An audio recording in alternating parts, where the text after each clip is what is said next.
کیا آپ کبھی سوچ سکتے ہیں کہ زمین گول نہیں بلکہ ایک بڑی چپٹی تھالی کی طرح ہے اور اوپر ایک بہت بڑا گنبد ہے جس کے نیچے سورج، چاند اور تارے چھوٹی چھوٹی روشنیوں کی طرح گھومتے پھرتے ہیں۔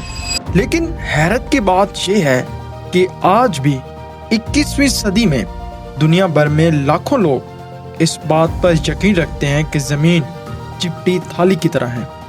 ایک تحقیق کے مطابق امریکہ میں صرف 84% لوگ نے یہ کہا کہ وہ ہمیشہ سے ہی یہی یقین رکھتے ہیں کہ زمین گول ہے، اور جب نوجوانوں کی بات کی جائے تو ہر عدد اور بھی کم ہو کر تقریباً 66% رہ جاتا ہے، یعنی تقریباً ہر تیسرا نوجوان اس بات پر شک کرتا ہے یا پکا یقین نہیں رکھتا کہ زمین گول ہے۔ آئیے جانتے ہیں اس پوری کہانی کو کہ زمین گول ہے یا چپٹی ہوئی۔ آج سے تقریباً 2200 سال پہلے یونان کے کچھ بہت ذہین لوگوں نے سادہ مگر شاندار تجربات کیے اور ثابت کیا کہ زمین گول ہے۔ اس کے بعد صدیوں تک یہی بات مانی جاتی رہی، حتیٰ کہ قرون وسطیٰ کے دور میں بھی، جسے لوگ اکثر اندھیرے کا دور کہتے ہیں، عام لوگ اور علماء دونوں یہ جانتے تھے کہ ہم ایک گول کرہ پر رہتے ہیں۔ سچ یہ ہے کہ فلیٹ ارتھ جیسا کوئی نظریہ اس زمانے میں موجود ہی نہیں تھا۔ یہ ایک کہانی ہے کہ اسکولوں میں بھی بعد میں یہ افسانہ پھیلایا گیا کہ کولمبس نے یہ ثابت کرنے کے لیے سفر کیا تھا کہ زمین گول ہے، حالانکہ حقیقت میں اس کے زمانے کے کسی بھی پڑھے لکھے شخص کو اس پر شک نہیں تھا۔ اصل کہانی شروع ہوتی ہے 19ویں صدی میں، جب سائنس نے چھلانگیں لگانا شروع کی۔ ہر طرف نئی نئی دریافتیں ہو رہی تھیں، وہ بھی فزکس میں، بیالوجی میں اور میتھ میں۔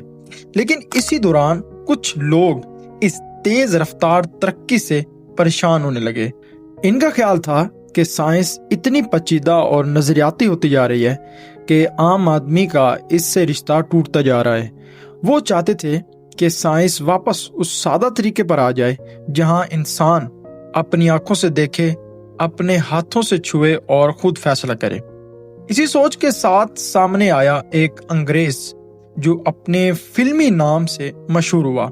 اس نے سوچا چلو ہزاروں سال پرانی اس بات کو دوبارہ جانچتے ہیں کہ زمین گول ہے یا نہیں۔ اس شخص نے انگلینڈ کی ایک بہت بڑی لمبی بالکل سیدھی نہر کا انتخاب کیا، تقریباً 6 میل لمبی۔ اس کی سوچ سادہ تھی، اگر زمین واقعی گول ہے تو اتنے فاصلے پر زمین کا خم واضح طور پر نظر آنا چاہیے۔ اس نے حساب لگایا کہ 6 میل کے فاصلے پر نہر کی سطح کئی فٹ نیچے جھک جاتی ہے۔ اس سے پانی کی سطح کے قریب ایک دوربین رکھی اور دور ایک کشتی پر ایک اونچا کھمبا لگایا۔ کشتی آہستہ آہستہ دور جاتی گئی پورے 6 میل تک، اور وہ کھمبا آخر تک صاف نظر آتا رہا۔ کبھی افق کے پیچھے وہ غائب نہیں ہوا۔ وہ بہت خوش ہوا۔ اس نے سمجھا کہ اس نے ایک عام سی دوربین اور کشتی سے وہ بات ثابت کر دی جو صدیوں کی سائنس غلط ثابت نہیں کر سکی، کہ زمین چپٹی ہے۔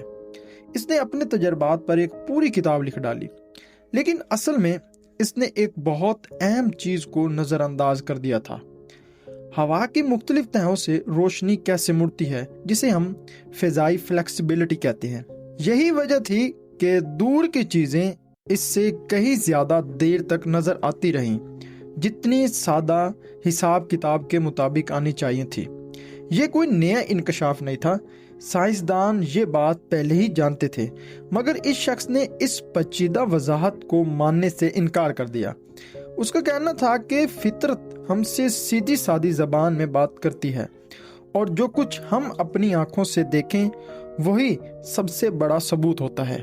اس کے اس نظریے کو تھوڑی مقبولیت ملی، لیکن وقت کے ساتھ یہ دب گیا اور دبتے دبتے تقریباً بھلا ہی دی گیا۔ پھر آیا انٹرنیٹ کا دور اور یہ نظریہ ایک نئے روپ میں واپس آیا۔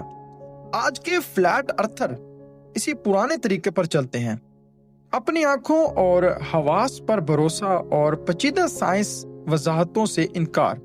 فرق صرف اتنا ہے کہ اب ان کے پاس نہر اور دوربین کی بجائے ہوائی جہاز، کیمرے اور سیٹلائٹس تصویر موجود ہیں جنہیں وہ اپنے انداز میں پیش کرتے ہیں۔ مثال کے طور پر کچھ لوگ ہوائی جہاز میں ایک سادہ سا اسپرٹ لیول، پانی کا لیول ناپنے والا آلہ لے جاتے ہیں، اور ان کا خیال ہوتا ہے کہ اگر زمین گول ہے تو جہاز کو زمین کے خم کے مطابق مسلسل اپنی ناک نیچے جھکانی پڑے گی اور یہ لیول اس جھکاؤ کو ظاہر کرے گا۔ 4 گھنٹے کی پرواز کے بعد لیول کی بلبل بیچ میں ہی رہتی ہے اور وہ اسے ثبوت سمجھ کر خوش ہو جاتے ہیں۔ حقیقت یہ ہے کہ ہوائی جہاز پوری پرواز میں زمین کے مدار کے ساتھ ساتھ کشش ثقل اور بنیادی فزکس کے قوانین کے مطابق ہی سفر کرتا ہے، اور اتنے چھوٹے سے آلے سے اس خم کو ناپنا ممکن ہی نہیں۔ لیکن یہ تجربہ دیکھنے میں اتنا سادہ اور قابل فہم لگتا ہے کہ لوگ اسے فوراً اپنا لیتے ہیں۔ اگر آپ کسی فلیٹ ارتھ سوسائٹی سے پوچھیں کہ ان کا سب سے بڑا ثبوت کیا ہے، تو جواب ملتا ہے اپنے حواس پر بھروسہ کرنا، یعنی جو ہم خود دیکھ، چھو یا محسوس کر سکتے ہیں، بس وہی حقیقت ہے، اور یہیں پر اصل کہانی کھلتی ہے۔ یہ تحریک صرف زمین کی شکل کے بارے میں نہیں، یہ دراصل ایک بڑے احساس کی عکاسی ہے، ایسے بڑے پیچیدہ نظاموں پر عدم اعتماد جنہیں ہم اپنی آنکھوں سے نہیں دیکھ سکتے، اپنے ہاتھوں سے نہیں چھو سکتے۔ آج ہم ایسے اداروں، سائنسی تحقیقوں اور ٹیکنالوجیوں پر بھروسہ کرتے ہیں جنہیں ہم خود کبھی نہیں دیکھے۔ خلائی دوربینیں، سیٹلائٹس اور دور کی تحقیقی لیبارٹریز، ہم صرف ان کے نتائج پر یقین کرتے ہیں کیونکہ ماہرین کا ایک وسیع نظام ہمیں یہ بتاتا ہے کہ سائنس دراصل ایک بہت اور اونچی عمارت کی طرح ہے جس کی ہر اینٹ پچھلی اینٹ پر رکھی گئی ہے۔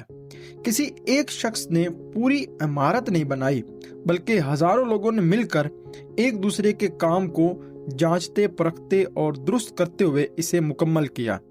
کوئی ایک انسان اس پوری عمارت کو اکیلے سمجھ نہیں سکتا، اور شاید یہی وہ چیز ہے جو کچھ لوگوں کو بے چین کرتی ہے۔ اتنی بڑی، اتنی پیچیدہ حقیقت پر بھروسہ کرنا مشکل لگتا ہے جب سادہ نظر آنے والی چیزیں زیادہ قابل یقین محسوس ہوتی ہیں۔ انسان لاکھوں سالوں سے اپنے حواس پر بھروسہ کر کے زندہ رہا ہے، یہ ہمارے وجود کا حصہ ہے، لیکن آج کی دنیا اتنی پیچیدہ ہو چکی ہے کہ بہت سی حقیقتیں ہمارے براہ راست تجربے سے باہر ہیں۔